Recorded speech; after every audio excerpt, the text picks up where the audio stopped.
Okay, welcome back to another episode of Hand Tool Rescue. So today we have a McCullough Model 99 chainsaw. It's a two-man chainsaw. It's 161 cc's, which is insanely massive, and I cannot wait to get to this entire project. This specific video is just on the bar and chain drive mechanism. I will get to the power head in a future video. So this specific chainsaw has a 4-foot bar on it and really large teeth for the chain. Much larger than I've seen before. Only some of my older chainsaws have this really large pitch chain. It's awesome and it's going to be aggressive, but I cannot wait to get it started.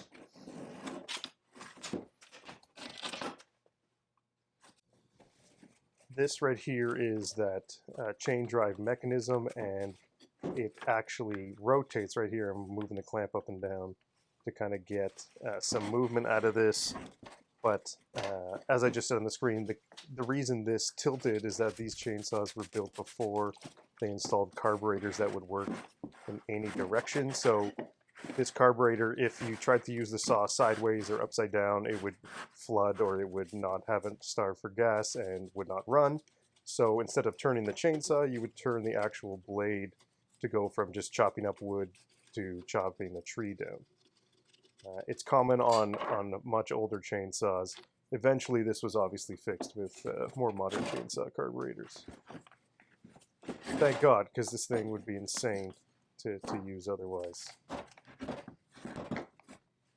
So that's the clutch drum that I won't be dealing with today, but it gave me a lot of problems, and you'll see that in future videos. So it has a normal sprocket that matches well with the chain, so it doesn't look like it was changed at all, which is really good sign. Right here, the actual clutch drum seemed very uneven to me in terms of the surface where the actual clutch pads would grab right there. It's a little bit wavy, probably even up to a millimeter or two in depth change over the course of that. So I don't know if that's going to be a problem or not, and I won't know until I actually start the chainsaw and go to use it. If I go to use it and it feels like it has no power, it's probably because I need to machine and sleeve the drum so I can get that thickness back, so the clutch pads actually grab onto the clutch drum and transfer the power to the chain and sprocket. Otherwise, it will be very sad chainsaw day for everyone. This is the sprocket with its neat shape that matches the older style chain that's on it. I haven't seen one like this ever. I believe it's like an F-style chain sprocket to match an F-style chain. I haven't dealt much with that specific style, but they all kind of do the same thing anyways. These were also, as you can see, a little bit on the sprocket near the tips. It's copper plated or something. I'm not exactly sure why it's coated at all. It makes no sense to me, but whatever. They can do whatever they want. This whole piece itself, this whole casting was used on a bunch of other models and other years. So there are holes and other types of places where bolts go that don't go with this chainsaw. They go with lesser or better models or earlier models. It's just they reuse the same casting for multiple models in order to save money. There's no point in specially casting specific parts for things if you don't need to. So it's kind of a smart way to save some money on casting and part costs. This is the entire gearbox cover. I was so nervous taking this off just because you never know if this is going to be a disaster in there and I have to machine new gears, or if this is going to be awesome. Luckily, it is unreal in here. These gears look amazing. None of the teeth are damaged. The bearings are fantastic. They don't make noise. They run smoothly. I was so happy. It makes me save, $1 million in parts cost to fix that kind of thing. This did have a small, probably asbestos gasket, which is always fantastic.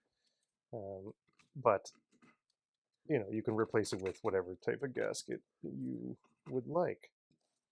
These two things, the bigger one that I took out with the screwdriver and now the one I'm taking out now, these are the kind of grease or oil areas. I think it was actually grease when I looked up in the manual, so I ended up adding the grease back. I'm just using penetrating oil here to loosen up all the gunk and dirt. It really does help once it soaks in to just clean it out. And then you can even blow it with a air compressor gun, and it really does a good job. A power washer would be ideal, but it's always too cold for that where I am. But what can you do? That bearing and that gear that's still in there is just going to have to stay in there. It's too risky to take it out without damaging the casting. This was also questionable whether I should have taken this out or not. Everything's high risk with magnesium or aluminum castings. They're so soft and easy to break, and then fixing that is a major amount of work that I don't really want to do if I don't have to. So I took it easy with this and just took the spring out because it didn't look like it was really springing itself around due to all that gross stuff that you could see behind the spring. It's just years and years of oil and sawdust. What can you do? Gear pullers are incredibly useful, although this is used as a bearing puller in this case. It's really the safest way, especially once again with these castings. You have to be as delicate as possible. Chainsaws are a whole different ball game than your standard cast iron parts. This is the part that helps clamp down on the other side, clamp the bar and chain to a specific tension, and provide the actual oil from the power head going to the bar and chain. So it's important that I take this off, make sure the hose is flowing, nothing's blocking it, and clean out anything else that might be in there. The hose itself is a braided fabric covered hose, but it's rubber inside, and it was actually completely fine. Once I clean up the brass ends, the hose itself was actually fantastic, so I'm not really concerned about replacing that either, which is nice.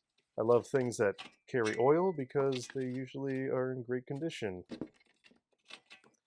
This is the other side of the chainsaw bar where the second person would hold the chainsaw and help you cut whatever it is you're happening to cut.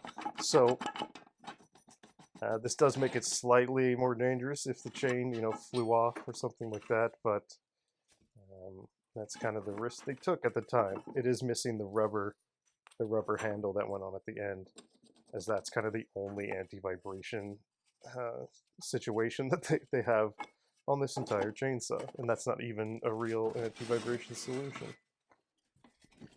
This bar is awesome. It's really wide, wider than it needs to be for just a 4-foot bar, but I love it regardless.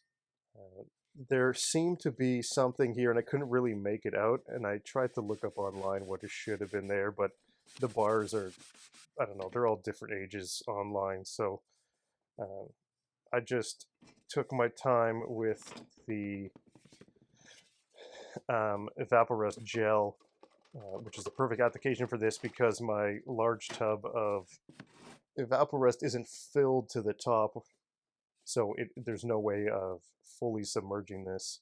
I could have soaked some towels with just the liquid Evaporust and made sure to keep them wet and then place them on top of the bar. That would have also worked. It's just the gel works even better because I don't have to worry about it drying out or anything. So it has come in handy.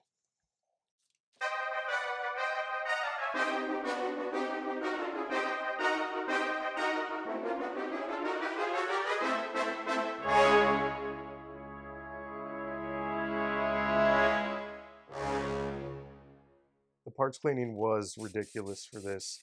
It included sandblasting, it included a lot of hand scraping and poking and prodding in all the spots. I really would love a power washer to be able to run inside, but once again, it's always still too cold outside to use, so just gotta take my time, I guess, and do it all by hand. I went heavy on the coats of yellow. I also actually really applied clear coat. I actually did a 2K, a two-part, I think acrylic enamel or something like that. It's basically a two-part component in a spray bottle, super hard, and the reason I did that is that it's gas resistant, so it shouldn't be an issue going forward. Here I'm making the bucking spikes or teeth or dog, whatever you want to call them, since they're missing on this one, and I say missing lightly because some may have not come with it, but from the most of the manuals I've seen, they should have came with it. Some people don't put it on. It does reduce the cutting depth, and it also can get in the way sometimes and be a pain.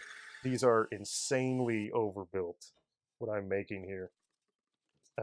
I also drilled holes, but I didn't show that because this is 410 stainless, and it basically work hardens, so you can get like a little bit through the steel before it hardens, and then your drill bits don't like it anymore.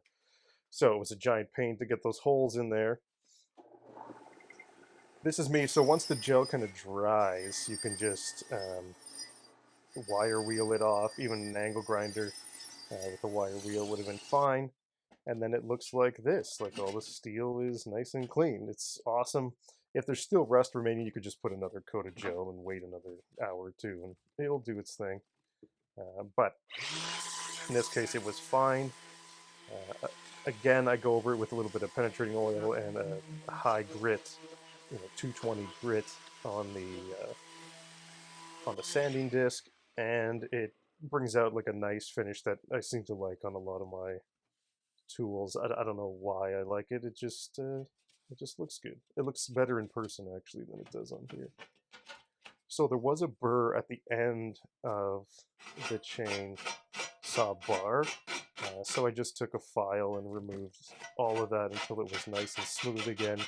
It could have happened when it heated up one time, which bothers me because that could indicate that either the chain or parts of the bar have lost their temper. I don't know, and I won't know until I run it to see what actually happens. But what can you do? This restoration is just for me. I've always wanted a two-man chainsaw, and I'm literally going to run it once, just to know that it runs and it cuts, and then I will just hang it up and look at it and its gloriousness all day because I love it. So to clean up, these are aluminum handles here. I went with 220 grit on the little die grinder sander thing to get all the major scratches out, and then I finished it with a Scotch-Brite pad on the little sander as well, and that gives you kind of a nice brushed look, and it turns out well, I think. Again, always after the evaporest, I just go straight to the wire wheel. I don't wash them or anything. I just leave the evaporest on it and I'll oil them later. This is me sharpening the chain. It took a while to find what angle this thing wanted to be sharpened at. The actual manuals for this tell you, but you just never know what the previous owner did. But I found the right angles, and when I sharpened it, it seemed fine. It didn't seem like it was dull or anything, lost its temper anywhere. So I'm happy about that. So now that we have them painted and clear coat on, I can finally start putting pieces back together. The spring was like 20 minutes later that I finally got this thing together. Luckily, you don't have to endure that pain. That's for me and my personal sadness. I also do this a lot, and it sometimes drives people crazy. Like, why don't you just mask it off? The masking off, it doesn't allow the paint to get kind of just around the corners of stuff. And plus, I like the inside of those holes. Having some paint, the taping just leaves a little bit of an edge that I don't like. And the same goes for the threads on the front of this here, where you would put the grease. I generally just paint right in the threads because these things are so worn out over time that a little bit of paint in the threads actually kind of helps with the seal and the fit of the bolt or whatever at the end of the day. Here I'm just applying liquid gasket because I don't know how even or uneven the surfaces are. This wasn't exactly machined to perfection. The casting's not, exquisite. It has tons of holes in it. So you might as well just use a liquid gasket to make sure you fill up every little crack and crevice with something that will actually prevent the oil or grease from leaking out of this box, and mainly to prevent anything from coming in, like sawdust and ruining that pristine gearing. So the same thing, you kind of just clamp it down lightly, wait an hour, and then fully torque what you need to torque. So here's a clutch drum. It's going back on. It didn't get much done to it other than a little clean. We're just going to have to see when I go to run the chainsaw, if I have succeeded or not, and I'll just fix it when I have to. It's no big deal. Hopefully I don't have to, but that's the way it is. So the sprocket's going to go on now, along with the rest of the chainsaw. You can kind of see where I sanded and cleaned off all the paint on that area. The bar is going to rest there anyway, so it would just be ruined and damaged and sheared off anyway, so there's no point in actually having that area painted. So it can stay as it is and it can be fine. The really odd thing about this, as you can kind of see already, is where is the screw to adjust the tension. So I'll talk a little bit about that later. So here's what I'm talking about. You put in the grease, and you can see the threads that I've painted.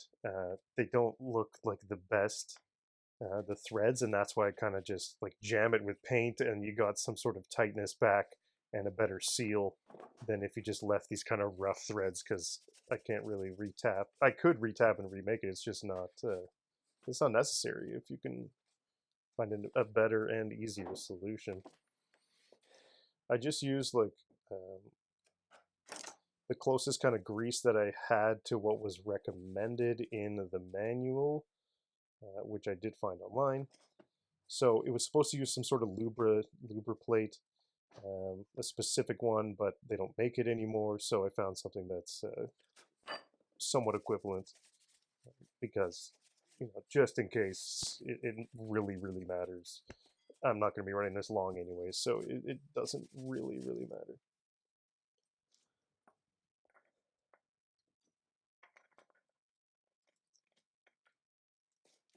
So now you get to finally see the insane spikiness. Also, if you've noticed, I added a fourth hole for the giant larger bolt. I don't know why I didn't reel it in the first time. I totally just missed it. Regardless, it's there now, and now this thing is extra dangerous. Since it's so thick, that bolt can't really be tightened too much, but what are you going to do? It still looks kind of like Bart Simpson, but it's going to kill you, so that's awesome. Here's this piece. This piece turned out really nicely with the way the paint and the actual clear coat turned out. I was happy with this piece more than any other piece. The castings were just, not that nice. I could fill it with Bondo and sand it, but what's more original? Not sanding and filling the original castings, or filling them and sanding? I don't know. These are philosophical questions that really don't need to be addressed on this specific channel, unless you want me to. Here's the chain, nicely sharpened, nicely derusted. Don't ever wire wheel the chain, okay? Because you will die. Just don't do it.